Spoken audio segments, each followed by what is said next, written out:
You want to kick us off? Oh, what's going on, everybody? Another episode of Love God, Love Sex Podcast. I'm Heath. I'm here with. This is Jamie, y'all, and this is another installment of Her Words, His Ears, For real. And we have. featuring my good friend. Hi, y'all. I'm Tavia. Looking all good and brown over there. What's No, smiling it's at the still people. summer. It's still summer. I don't care what She's nobody ready. says. She's ready. It's all about the Oscars. I don't know when the After that, with the nobody. Tonys. Get an EGOT out here. Yes. Is it Yes, Emmy? all of the above. Please and thank you. What is it? Is Emmy with the G? Grammy. A Grammy. Okay. Oscar and Tony. Oscar and Tony. Yeah. Mm-hmm. The last two Yeah. sound like two friends who you hired to beat up somebody. Get Oscar and Tony. I got an issue going on. The Grammys is acting crazy. It's Yeah. awesome. So, yo, this, Her Words, His Ears is kind of like a new thing that we're doing as we are interviewing more women this season, in our effort to kind of quiet the noise of the divisive rhetoric online, social media, that kind of holds up the gender wars and propagates that. Like, we are trying to be men who, give our platform, our ears, our time and attention to women, to listen to their stories and hear how we can either learn the lesson, learn how to be better, learn how to be more attentive and understanding about y'all's position, things that y'all's go through, y'all mind and body and all of that. And so that is what Her Words, His Ears is about. That's just a little background for people who might be their first time listening to the pod. And then also you, Dave, I don't know if I even really told you what we're doing, but that's just a little bit of background. So we have you on because, you and I have had some really substantive and meaty conversations about marriage, about relationships, about love, about intimacy offline. And I'm happy to get, your POV and some of the questions that we have today. It's really about, kind of surfacing the pain points that from our conversations with women in our circle that you guys are facing, and just hearing, your perspective on that. Where do you think that comes from? How do you think guys can do better? All of that. Okay. So Where do you want to start? Well, I sent you some questions in advance, right? And so one of the pain points that we hear, one of the major pain points we hear is that, even in our age demographic, right? 30s, 40s, whatever, a lot of women are saying that they still get mixed signals from men. So, what's your experience with that? And, do you feel like it's a major pain point that you face? Talk to us. Let us know. Mixed signals. No, I don't think that it's mixed signals. I think we might be misinterpreting the signal. But more. I don't necessarily think that it's mixed signals. I think, dating is tough because people don't always say what they mean and mean what they say. But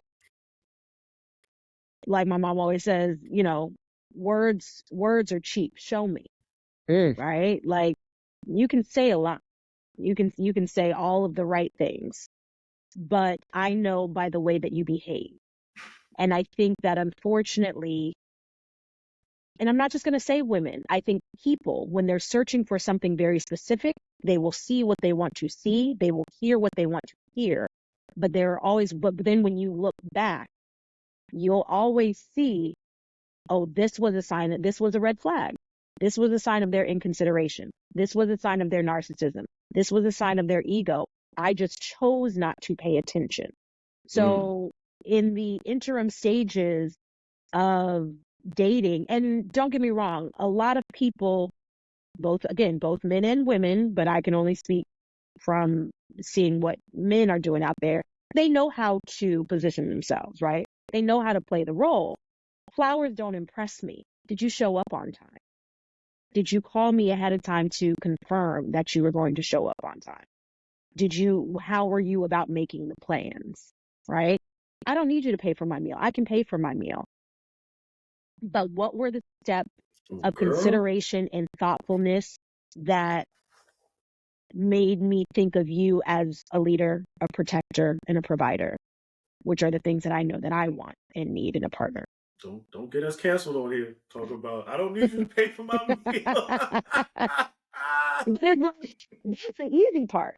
Paying for Yeah. my meal, Mm. that's the simple part, Mm. right? Like, yeah, sure, you could do that. Cool, You cool, know, cool. you But can you you take care automatically of me? bring to mind something my aunt was telling me, how on my father's side of the family, paternal side, is my grandmother raised them and my grandfather, they were together, never to have a man pay for your meals, because back then in the 70s, early 80s, if he paid for the meal, then he You were was indebted entitled to to him. something. Yeah, he was indebted, right? So Mm. there was something then that you owed him, and they wanted the women in my family, it was majority women, they had majority girls, and they wanted them to be empowered to say, look, I paid for my own meal. We had a great time. Good night. Well, you're not going to give me a ride home now? No problem. Got money for a cab. I'm out. Right, Yeah. right. So But that shows so much about a person's character, right? Because again, the meal is easy, but if you didn't pay for the meal and then you were in your feelings that I didn't want to go home with you after, then what were you really here for? yeah. So wait a Okay. minute. So wait a minute. Okay, because I now that you've said this, I'm kind of trying to work this out in my brain. So if you say, you know, don't just talk a good game, show me, and part of his showing you is paying for the meal, you're saying it's not just about that. It's about these other little things that are attached to that too. So like you said, Yeah. don't just pay for the meal, but you was a half an hour late. Or don't just pay for the meal, but you didn't even really ask me if I wanted to go here. This is just someplace you wanted to go and you just took me along with you. Well, and I mean, and those are very specific as far as if you're half an hour late, did you communicate in the moments leading up, right? Did you let Mm-hmm. me know that you were going to be half an hour late? And was there some semblance of remorse when you finally arrived, right? Um, and I don't want to discount. I don't want to be, I don't want to again get y'all canceled and just completely discount niggas out here buying meals. We appreciate the need. Thank you. Don't get it twisted. Keep doing what you do. We like that. Pero there are that's just a part of it. That's not all of it. And I think again, as far as like the mixed signals, if I meet a man, go out with him. And yes, because, and we can get into that another time about he just took me somewhere. He didn't ask me if this is where I wanted to go. That falls in between the space of, my grandmother always said, and I've seen it recently on social media, if he can't plan a date, he can't plan a future. Right. Ooh, And that's so a bar. yeah, it's like, if he can't plan a date, he can't plan a future. So I appreciate a man who just makes a plan, someone who takes initiative and just does the thing. If you ask me out on a date and then you're like, where you want to go, I have feelings about that, but that's not necessarily what we're talking about. But if there are clues about how he behaves around the first date, the second date, the fifth date, that will indicate his character.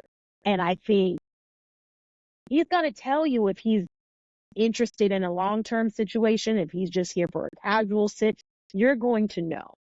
I think when I think when it's right, you don't have a lot of questions. Mm. There's not too much to be confused about, especially because when it's right, you can talk about what you're unsure about. You can say, hey, okay, so I'm not sure if I'm getting this right, but it feels like you're not fully in this. And so I've got as much stock in this as you do. So if we just chilling, great, let me know and we can take a step back. And if having that conversation is too scary and you're afraid that he's going to walk away because of that, then that says a lot as well. I like that. As as opposed to just looking at the other person, you have to look at yourself in learning that lesson in that interaction and how it's being structured or being communicated to you. Yeah. There's a little bit of accountability there. You can't just let it happen to you and then be upset after it's over.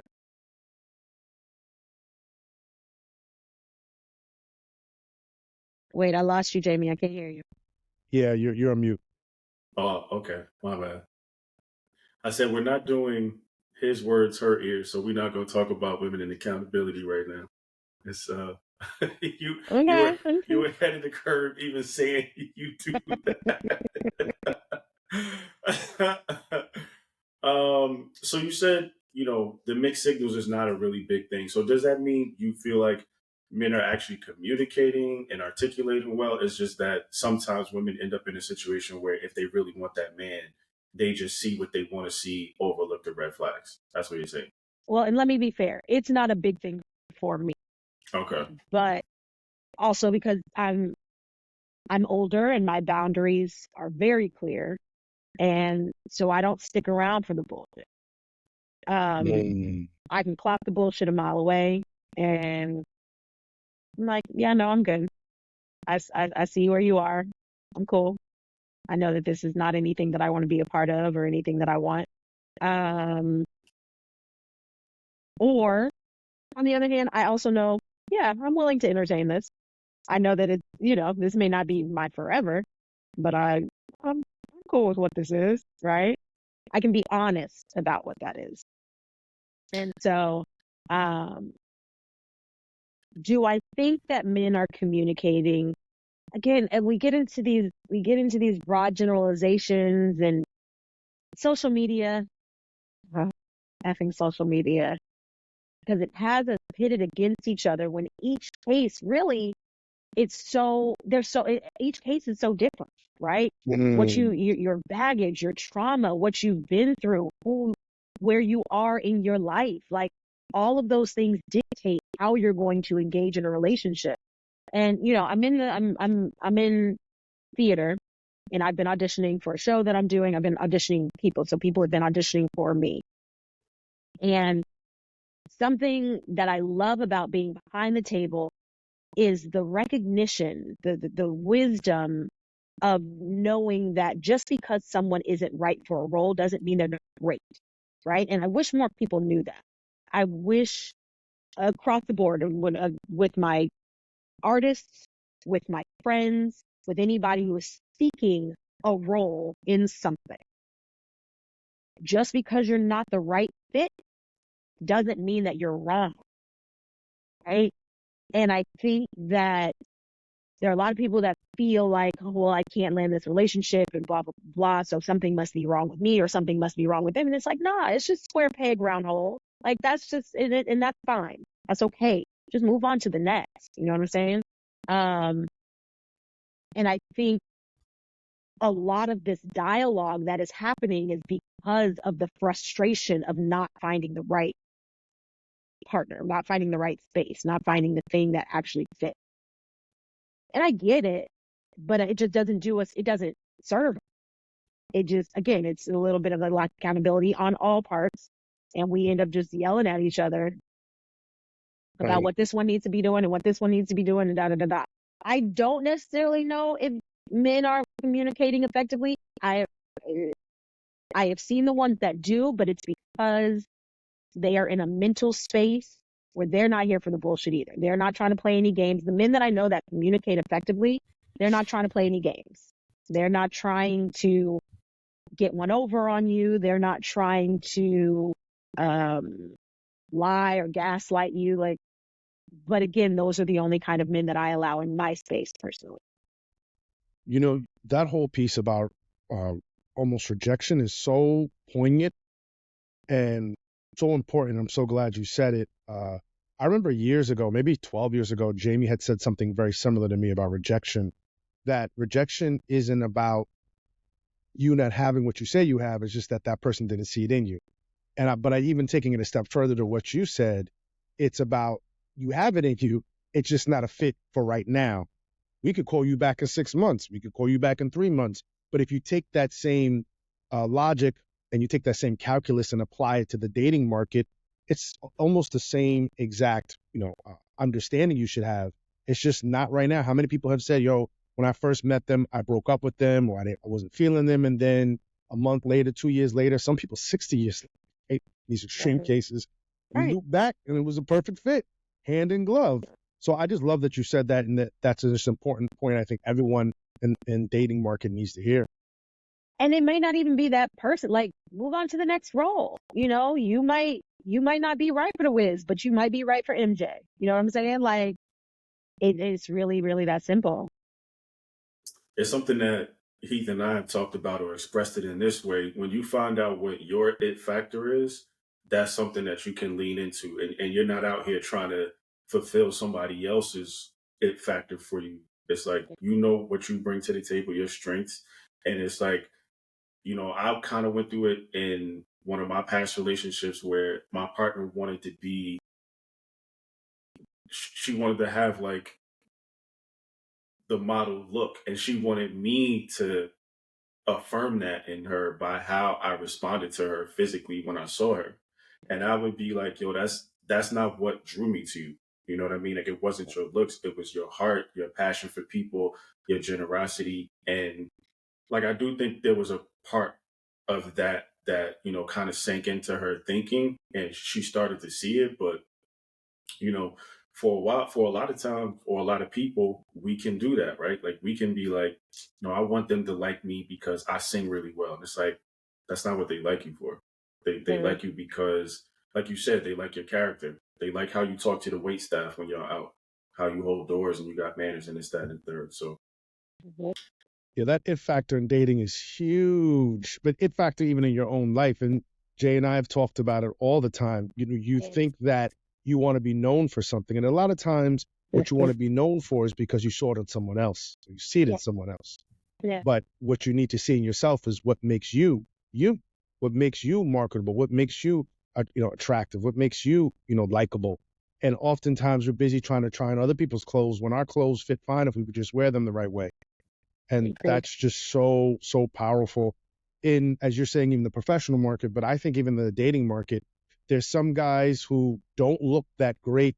I mean, they're no Jason Momoa, they're no classic good-looking guy, Cary Grant, whoever you want to say at this point, but they have a great energy about them and they connect well with women. And as I'm getting older, the guys who have good energy or they know how to connect well with women, those are the guys who never have an issue going on dates or meeting the right person or getting the opportunities to meet the right person for them. Yeah. Well, and it's, I always say I can't blame everything on social media, but I do. I do, because we're seeing these images of people who aren't doing much to be seen, right? And to gain popularity. And that's what anybody, like, all people want is validation. Like, all they want is validation. They just want to feel seen. So then when you see somebody doing something simple or stupid or sexy and they're getting recognition for it, it's like, okay, how do I show up like that? How do I get to be seen? And then you put on something that may not be authentic to you. I just recently came back. I had deactivated my Instagram for a couple of months. I was like, you know what? It's messing with my spirit, and this isn't who I am. Trying to I don't know what this is. This is my computer does that thing.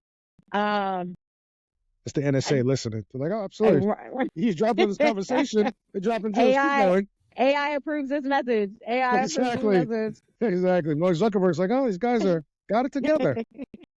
Okay, give them some money. Listen, sponsor this. No. But yeah, I everybody just wants to be seen. Like, they just want to feel validated, and so they go above. And some people know how to keep it real, but some people feel like they have to go above and beyond because they haven't really fallen in love with themselves yet, and so they trying to figure out ways to make other people fall in love with them, and that's not how it works. But so you see a lot of those people winning. Like, how do you think those people are able to, I guess, cast those spells and keep people engaged even when they're not authentic? But do you think they're winning? Do you really think they're winning? Winning in the sense that, like, they will always have somebody chasing them because they put that imposter out there, whoever that is, that representative. But, a lot of people are catching bait with representatives. But is that fulfilling? but they're not. I don't think they are thinking of that all the way through. I think a lot of people are to them the goal is getting a person.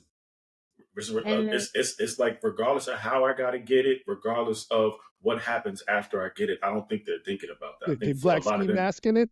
Just, yo, a oh, lot, one way that's or the the other. right. it's having a person a part of your life because, like you said, Tate, they want to have that feeling in house of being seen 24/7, and that's the way that they feel like they can facilitate it is having a partner to do that, training them to do that every day.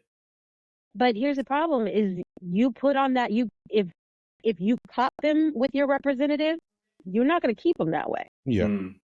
And that's why you got a rotating door of folks in here because you keep putting out your representative. They get in the house and they're like, wait a minute, this ain't what I signed up for. So then they out. So then you put the representative out again and you get the same thing. You know what I'm saying? And again, if that's what you want to do, you like it, I love it. That's your business. That's not the goal for me. And what you can't do is put out an inauthentic representative, get what you want, and then be mad because the person couldn't meet this inauthenticity. Are you dropping jewels? Facts. It's just, but I mean, it's like, if you weren't being real to begin with, you got what you got based on what you put out there, you know? And then you're frustrated because they couldn't show up the way you needed them to. They didn't know you. They didn't know you. They couldn't know you. Be gone with me. I never knew you.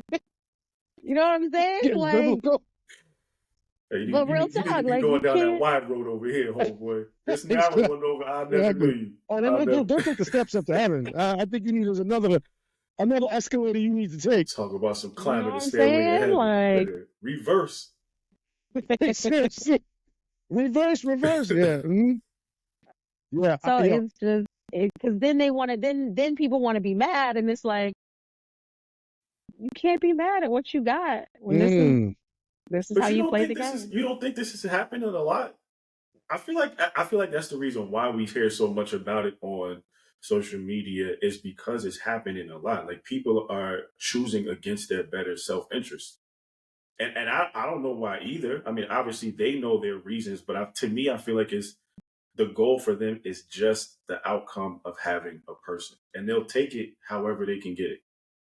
Well, it goes back to that episode we haven't aired yet, about the difference between companionship and relationship, and that was with that guy Derek, the shaman. Shaman Derek. Shaman Derek just got married. Yeah, just got married to a princess. Yeah, princess, and we did an episode where he really broke down the difference between companionship and relationship, and he basically said a lot of people say they want relationship, but they want companionship, because companionship is you just want someone around to spend time with. They listen to you, you listen to them. It's all light, it's all good, all fun. You go to the opera, you go to the movies, you come home, you chill, maybe take a trip or two, and that's it. A relationship is harder because a relationship's there to evolve you. You have to evolve in that relationship. You have to prune some things out of you, right? You have to compromise. You have to compromise. You have to change. You have to evolve. You have to broaden your horizons. Sometimes you have to shrink your horizons. There's a lot of work that goes into maintaining a healthy relationship. And many people, when they say they want to be with someone, what they really want is just companionship. Someone to go to the store with. You go to a wedding. You're not alone. You're not the awkward one without a date. And that's good. That's all you need. You don't want to have to deal with someone saying, yo, listen, I know we were saving up this money, but my mama and them need some help with that foot surgery.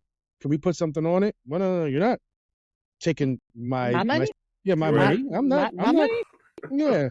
You contributed to this, but no, like that's not happening. And oh, wait a minute, you now have some issue that came back 20 years later with your degree, and now we have to think about, your job. And I'm not dealing with all these ups and downs with you.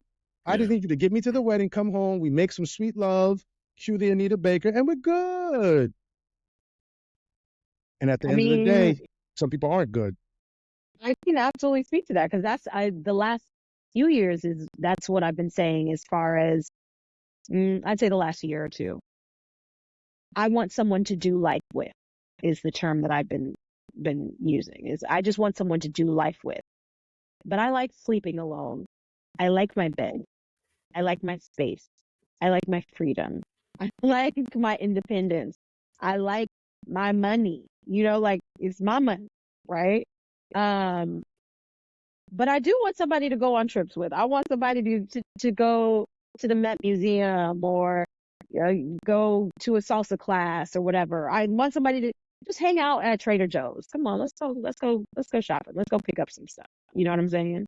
Um, and I think for some people, the older they get, they end up one way or the other, right? Yes. They end up hyper independent or in desperate need of relationship and Yeah. or companionship, whatever, whatever they might be seeking.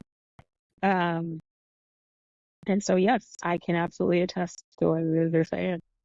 So that's something 100%. you're dealing with where you're weighing those options now. It sounds like, I just want to make sure I'm being clear Yeah. between companionship, relationship, what matters to you, and trying to understand those tensions a little bit more clearly. Yeah, I think, because I tried relationships and it was for the birds. You know what I'm saying? Like, it was for I the don't know about that birds. phrase. That phrase never gets old to me. When someone says for the birds, I always just feel like it's It was, appropriate. it was just, Obviously, for people who don't know you, give a little bit more context to what you mean what by that. about the relationship? Being for the birds, yeah. I could do without it. It was, uh, I don't know, ultimately, and to be fair, I chose the wrong one. And Mm. I knew it early on and I compromised myself because I was so desperate for companionship, right?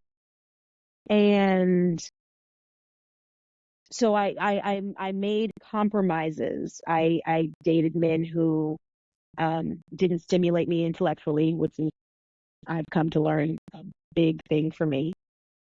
You stimulate my mind, you can usually probably, you know, really get some love out of me. Um, I dated men who didn't put forth the effort, who didn't understand the meaning of relationship. I did all of that and it didn't reap any kind of benefit other than maybe learning, other than growth. But there was a lot more pain in the middle of all of that. And it just ultimately didn't seem worth it. When I just took a step back and became more comfortable and I don't even want to say solitude because I wasn't ever alone, right? Like I don't really feel alone. I got friends. I got people to keep me company. And with that, ultimately, the right people started coming into my life. The kind of men that deserved my time. Mm. Mm. So taking that step back allowed you to actually propel forward. Mm-hmm. Yeah. And like I said, falling in love with myself, right? Being comfortable with all I am not, um, what I like, what I don't like. I think that was the other thing is like I said, when I made compromises, I do like my solitude sometimes. I do like my space. And I felt like a jerk wanting to be like, can you not stay here tonight? Mm. Can you, Came with the whole suit thing to get dressed for the work and go to Wall Street. can Like, I just you? got this test. Hey, you just But press it home. but like let me ask you though, like dig into that a little bit. What made you feel like a jerk about it? If that was just a genuine and sincere desire you had, you didn't mean anything by it, did you feel like they would take it away? Well, yeah, I think that they would take it away, because I think the expectation is for women to be the nurturers, the ones who are a little more needy. I don't know, maybe. Um, and there were a lot of times where I just allowed things that I didn't want to continue to like I don't really want you here right now. I just want to watch TV by myself. Mm. Mm. But I don't know how to tell you to leave because then I'll look like a bitch, right? Yep. Or maybe you won't want to come back. Maybe you'll feel like I'm not nurturing, like I'm not loving or whatever. And so I let a lot of that happen. I'm gonna entertain this dumb conversation about your macros because I don't want to seem unsupportive. So it's the fats and then the proteins. 200 at lunch, 100 for the snack. Oh but no! like I for want to see the real, like Slim Fast commercial. Get out of here. Leave already. that's really right. Like that's really what it came down to. Because I didn't want to seem unsupportive. But again, once I released all of that and found the person who was like, "Nah, you good? It's cool. I'll call you tomorrow." You know, like that. And the first time that happened, I was like, "Oh, Oh, right. it's actually okay. It's really that simple. Yeah. It's really that easy." And the people who care about you and see you for all of the things you are, that's small. That's that's minor to them. Like, yeah, I'll go home tonight. I'll see you tomorrow. Cool. Ain't that always great when it's like things are like lock and key? When somebody thinks the way you think and they kind of move the way you move, and it's like, That's what I'm talking about, the right fit, yeah. right? It's just about the right fit. Lock and key, just like you said it. Well, talking about falling in love with yourself, right? I mean, I'm not going to.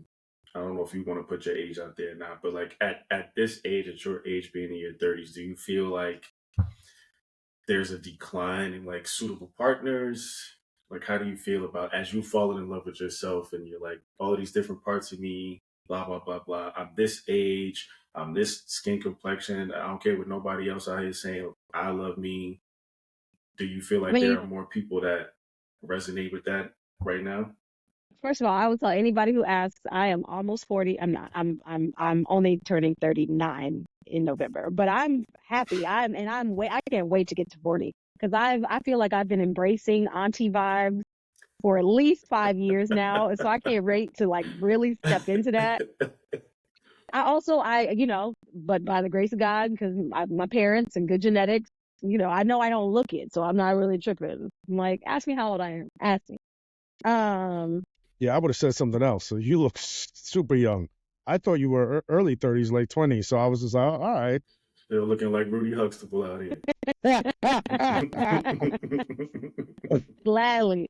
Listen, Rudy was fine in that Chingy video, Yes, so yes, she I was. forgot about that. That was what movie was? What song was that? That wasn't Holiday Inn, but One forgot. Call Away. Yeah. Only one call away. Yep. That was, listen, I'll be Rudy Huxtable and Anita Baker, or not Anita Baker. What's her name? Angela Bassett. Mm-hmm. Yeah, I get it. Yeah, all the time, Angela's. all day, and twice on all Sunday. day. Yeah, Gladly. Yeah. Is the pool small? Yeah, hell yeah. She said, I was doing a backstroke in my 20s. I just got my toe wading in the water over here. But I mean, and we talk about it like you got to look at all of the conditions, right? You got your dudes that are married. Well, first of all, you have to go with dudes that you're actually attracted to. yeah. Like that's first, because we can't even talk about all dudes, because I don't really like white dudes like that. So we can get them out the way, and then I don't like unintelligent men, so we get them out the way. You know what I'm saying? And so then we finally get to the group of men that I would actually pursue a future with. We take the ones that are married, and then the ones that are gay, and then the ones that are abusive or disrespectful, So then what I thought I had, I now have this much, and then you got to meet them. Where do I find them? Yeah. Where do I find them? Yeah. I hate dating apps. I despise them. New York, for all of the people, it doesn't necessarily lend itself to that kind of, socialization. Like, where are you meeting these people? And I prefer the organic situation. I would love it if I could meet somebody through my friends, but they out here struggling too. None of my friends, like very few of my friends in New York who live in New York, are in long-term or in permanent relationships. All of my friends who live in other spaces in smaller towns, and all of my friends that live in Las Vegas, my friends that live even in the DMV area or down south, they got their husbands, and that's beautiful. But in New York, we've got too much going on and way too many options, right? Yeah. Because you can play around a lot. Mm. You can play around a lot in New York City. You said something that was just so resonant with me. Jay and I had this discussion because Jay and I had met at a church, and we had a discussion if at the point in which we met, we were not with our significant others, were there women in that scenario we would have dated in that setting? And what we came to the conclusion of was like, yeah, maybe one. And there was maybe well over 50 eligible. And so what doesn't get discussed when we talk about dating is even in a pool where there is a lot of attractive, strong people that resonate with you, you still have to find the right one. It's not like, okay, you meet all my qualifications, check box, now robot voice till we get married. It's like everything could check, and then the person's not wrong, they're not off, but something doesn't click, and it's not the person for you. And everyone treats it like a paper game, because on paper, there's a lot of people who look good. First of all, a lot of people aren't even getting to the paper stage, so they can't find people on paper who match with them. But then you find out once you get to the on paper stage, you still have to whittle it down, and how difficult that can be in certain stages, even in a place like New York, where people say there's a bunch of eligible bachelors here, but it just doesn't work. And so I'm glad you said that, because I think a lot of people get demonized, women in particular, of, you should take this person. Why not that person? Why not this person? And when I've done that analysis on my own towards women, I'm like, yeah, on paper, they're great, but it just wouldn't work out. That's exactly what got me into some of those situations, some of those relationships, is that on paper, it looked right. And I had convinced, especially like in my early 30s, I had convinced myself that I was the problem. It's not working because of me. Like on paper, it's good. So yes, this is what you do. Pursue this. And then I found myself compromising and incredibly unhappy. And then out of a relationship that I had gotten comfortable in because of the companionship. But at the end of the day, I had nothing to show for it. There was nothing of value really there. Yeah, those on paper relationships. You're preaching to the choir right now. And we've always heard them in terms of the more horrible cases. On paper, you look great. Like I had a friend years ago tell me about somebody, Ivy League, great job, this, that, and the third, and the person was abusive. So we think about that case of on paper. We get that. But you're just talking about straight up just not a match, not a fit, no longevity, nothing is sustainable there. You're a great person coming from a great family, and you really know how to treat someone very well. It just doesn't work for me. And, those that on paper will get you every time. Every time. Well, and it's also because on paper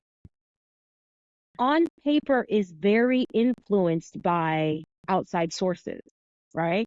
It's got very little to do with what you actually want, but it's like, what am I supposed to want? What should I? Is it like what your community would want for you?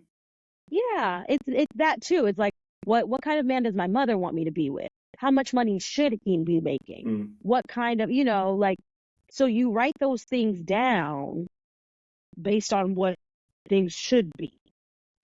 And a lot of that has to do with optics, right? And all of that.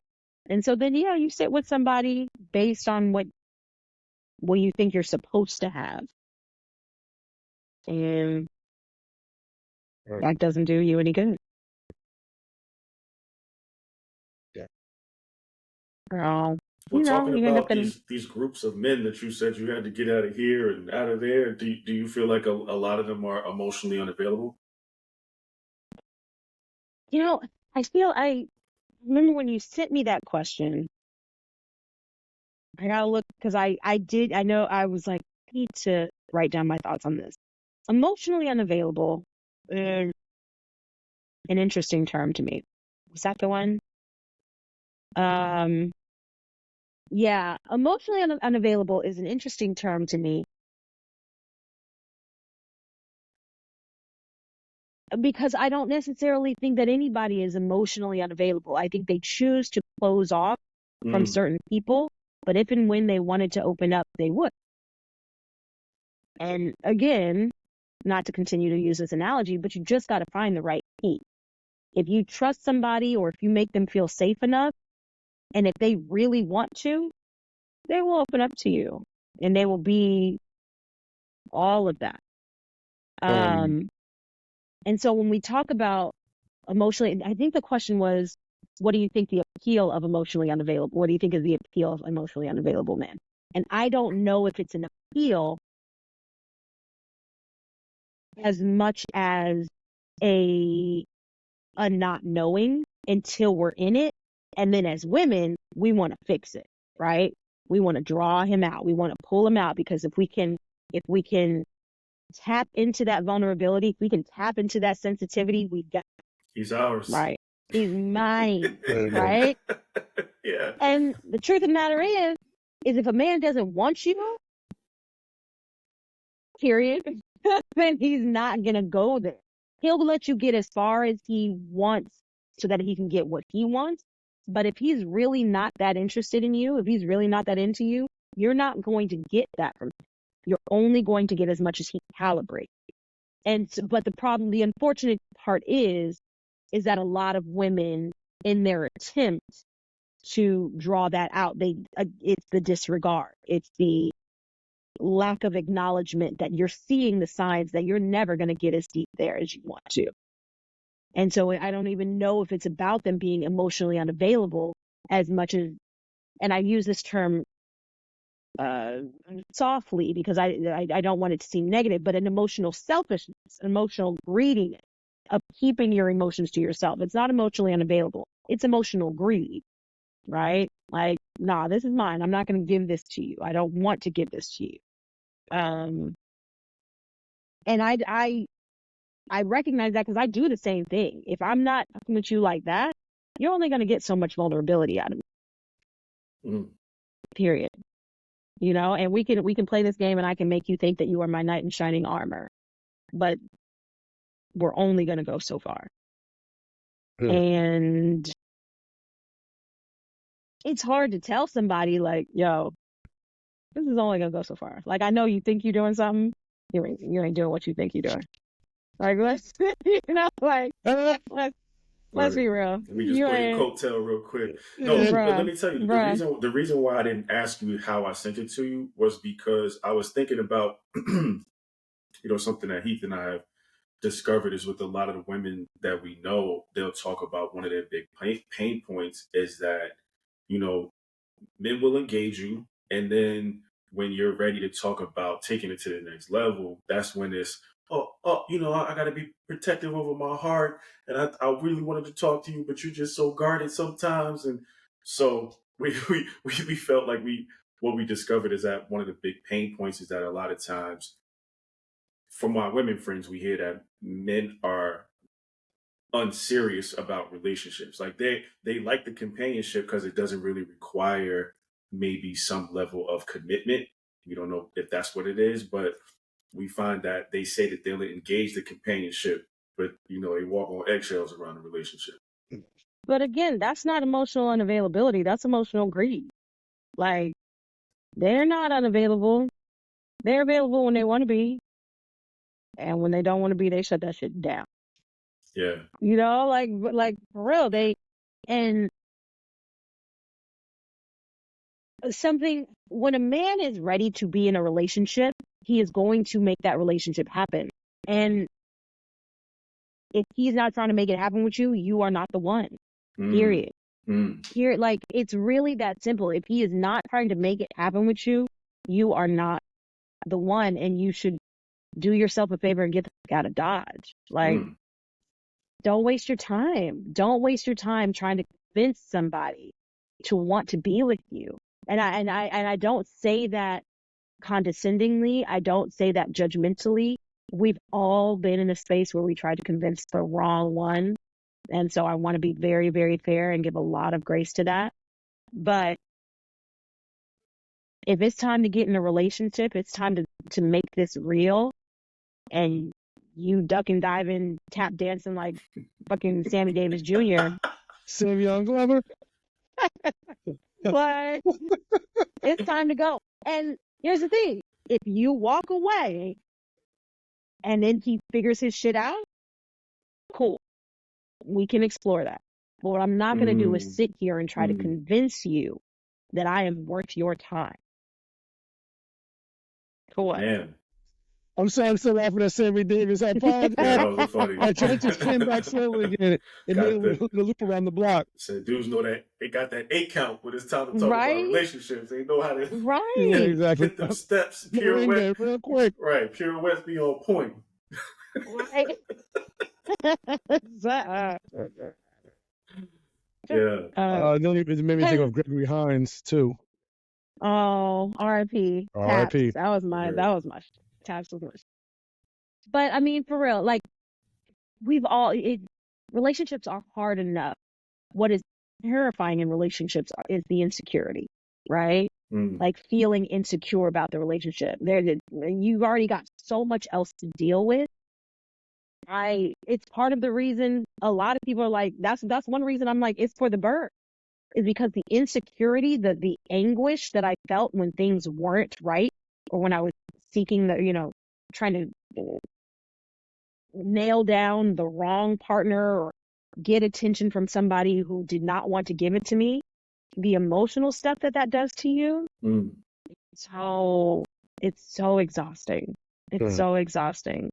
And when you figure out that shit is not worth it, and that the right thing will be easy, like the right thing will be hard for the right reasons, right? It'll be challenging. Again? The right thing will be hard for the right reasons, because it won't be about insecurity. It won't be about, is he going to call me back? Does he still love me? It'll be, okay, how are we going to make this work? How do we navigate communication in a way that it's us against the problem and not us against each other? It's hard because we are navigating outside influences and figuring out how to effectively communicate with each other through that. But it's not about an insecurity of our worth, our love, and what we mean to each other. I'm not doing that shit no more. Wow. Even in the dating stages. You want to hang out with me or not? If you want to fence about whether we kicking it this weekend, okay. I'll see you when I see you. Very much. I'll see you when I see you. Craig, again? I'll see you over here. Early. Yeah, no, I feel like I wish more women did kind of have that thought process and mindset about dating. I mean, obviously, I'm a guy. I date women. I only hear women complain about having their time wasted. Like, I know as a man, I've definitely felt the same way. But it seems like it's always in different stages where the different genders feel that, right? So, like, in the dating stage, I felt that way. Like, yo, why does she keep saying she want to hang out and do this, that, and third, but then when we hang out, she don't really talk. And even when I'm initiating the conversation, it's just like 2 or 3 words back, or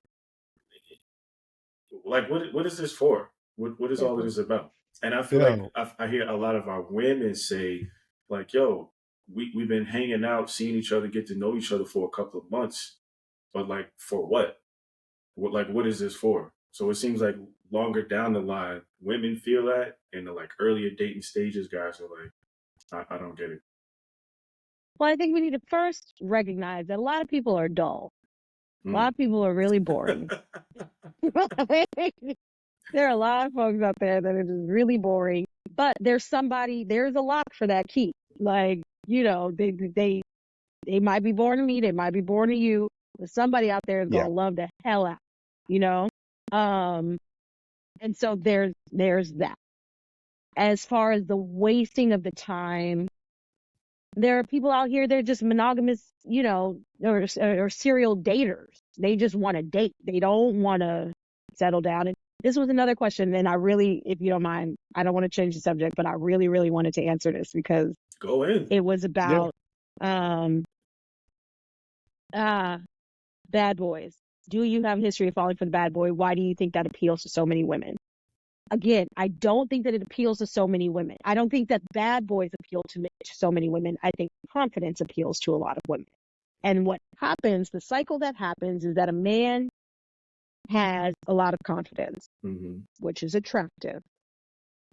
Once he learns that that is attractive, he uses his powers for bad instead of for good, right? And he learns how to manipulate that in a way that continues to attract women. And then you just keep going on the ride. Like, you know, if you're going to continue to get put, why would you give that up, right? You know what I'm saying? And so, like, it's not necessarily about the bad boy. It's just we love a man who is confident, who sometimes, especially if you're a strong woman, and sometimes you just want a man who makes you feel small he makes you feel dainty. That makes you feel small. Let me say that again. He makes you feel dainty. He makes you feel, again, protected and provided for. That's his sexiest. So then you keep going back because the nice dude isn't necessarily enforcing in that kind of way. And so you're like, all right, I'm gonna go hang out over here. And the emotions, the energy that you get from a dude like that until you're tired of the bullshit, that's more exciting. So you're going to keep coming back to it, and he knows what he's doing, so he's going to keep doing it with you and her and her and her. And another one. You know? Yo, you're putting on a clinic right now. I mean, seriously, you are putting on a clinic because that's something I believe women needed to hear, but it's also something men needed to hear. And I say men because so many times what's missing out of the equation for men in meeting women and keeping women's attention is the confidence. A lot of men right now are having a hard time due to numerous factors that are plaguing men throughout the United States. And we're seeing those things, high incarceration rates than women, higher suicide rates. And then, of course, the men who are around can't get women, they get angry, and then they get violent, misogynistic, and hateful in their comments online and sometimes even offline. But what seems to be missing is that understanding of being confident in who you are, knowing yourself, confident, as we said earlier, your it factor. And that is what, leads. Despite what your looks may be, some guys now are trying to get plastic surgery, trying to look like the quote unquote Chads. None of that really works. It's the confidence that, attracts and keeps women enthralled and focused on you and spending time with you. So thank you for saying that. Well, and confidence is quiet, right? Confidence is quiet. It doesn't have to be loud. It doesn't have to, and to be fair, it's not something that everybody, like, the few times that I've experienced actual, authentic, sexy ass confidence, I've had to really observe it. Like, I had to really be like, what is it? Because the examiner in me, what makes you this way? And why is it's almost culpable. Whatever it is that you have and how you move and how everybody responds to you, I was like, I want to study it because not a lot of people can do that. Not a lot of people have that. A lot of people try to put it on, right? Like, a lot of people are like, yeah, I got this and da-da-da. They try to puff up their chest and make it seem, but you can smell that shit a mile away.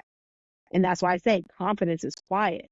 The people that I've experienced who are the most confident and most sexy in that way, they ain't got to say, they can just walk into a room and that they got it. But that's hard to come by. And so I understand why it's difficult for a lot of people.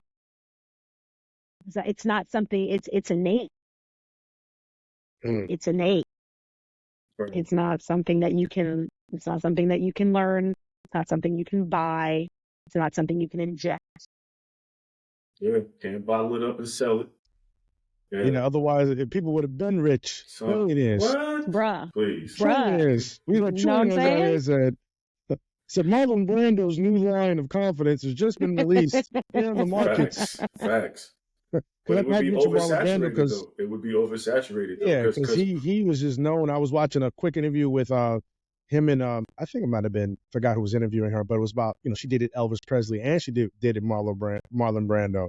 And someone asked her, who do you think is the better lover? And at 93 years old, she was like, Elvis couldn't even hold a candle to Marlon. Wait, who said that? Who was it? Rita Moreno. Oh yeah. Oh Yeah, yeah, she was in love. yeah, she was in love with Marlon. She was and in he love. and I didn't realize till that Quincy interview in 2018 how charismatic he was. But apparently his charisma was like probably top 3 of the century. And up there with like Tupac and Clinton and all the people who get named as charismatic individuals in the 20th century. But she was like, oh no, Elvis didn't have nothing on Marlon. Yep. I said, wow. Not surprised. Yeah, but I wondered how much of that was really, because she was talking about lovemaking. I wonder how much of that was about skill or so much more of what you're saying, his energy and the way he moved with her. His energy. I think it was his energy. Yeah, it was also what made him. It was what made him a brilliant actor and a wonderful performer, right? Yeah. It was just the energy, just the way he moved. I watched like somebody else that I think has it, George Clooney.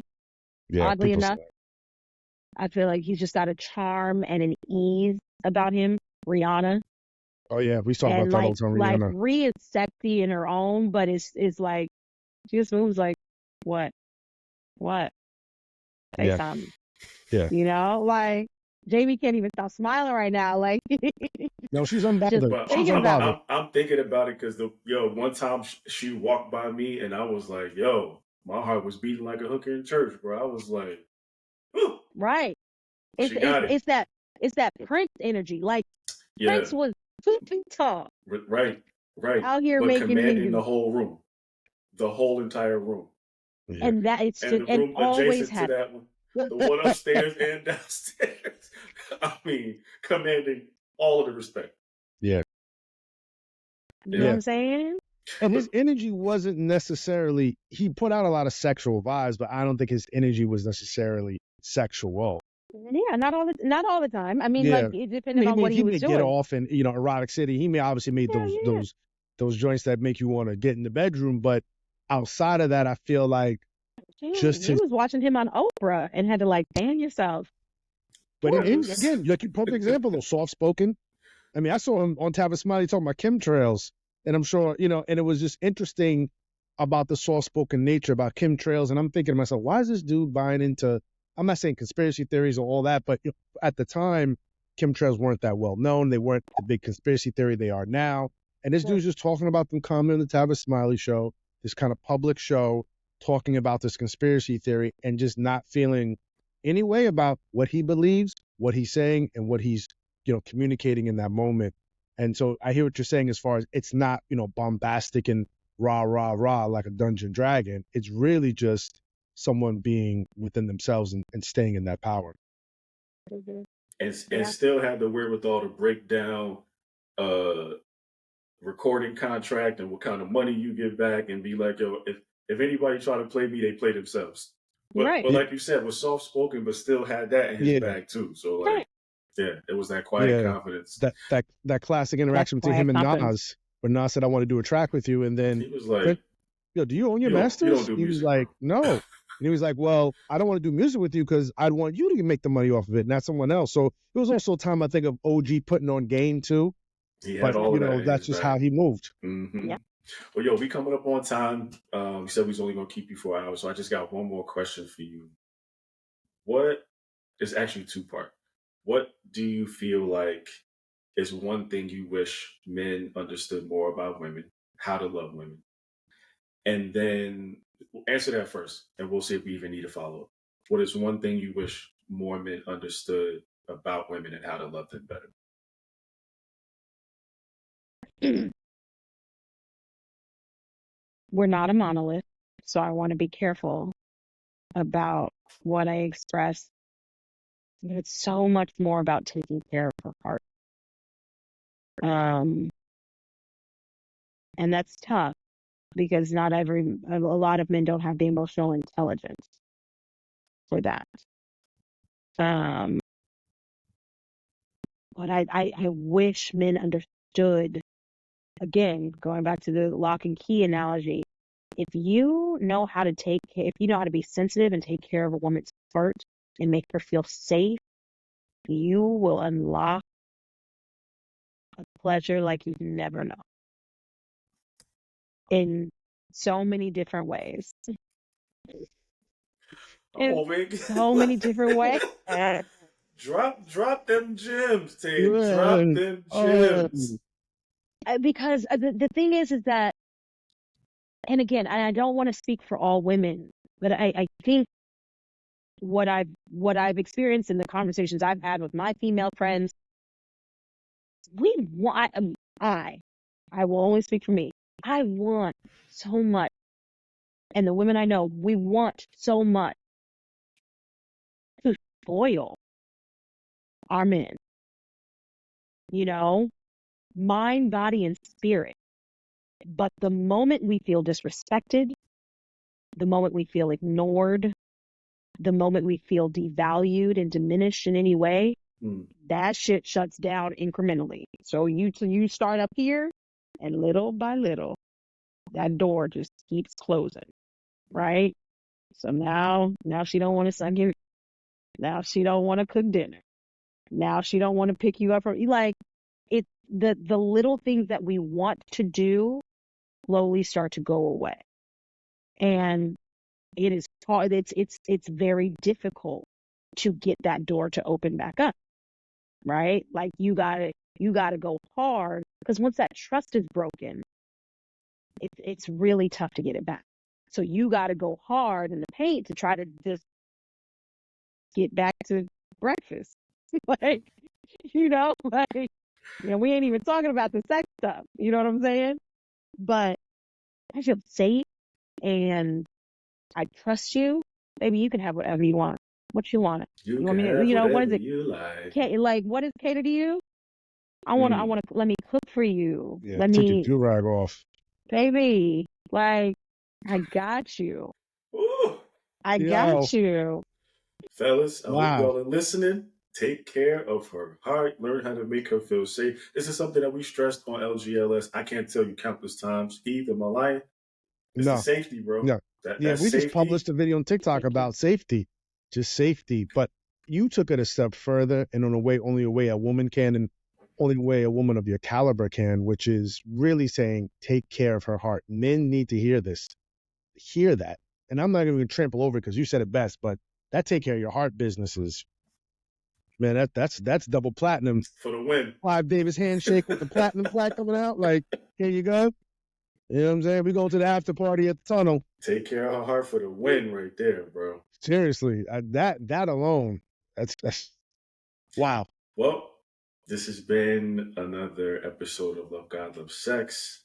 This is the second installment, I believe, of Her Words His Ears. I hope you guys learned something new, got something good out of it. Don't forget to check us out at our website, www.lovegodlovesexpodcast.net. We have some free ebooks over there for you. Join our mailing list so you can always know when we put out new content. Like and subscribe all the channels at Love God Love Sex Pod across all of the social media platforms. And we're signing off. I'm Jamie. Heath. Tavia. All right, y'all. Peace. All right.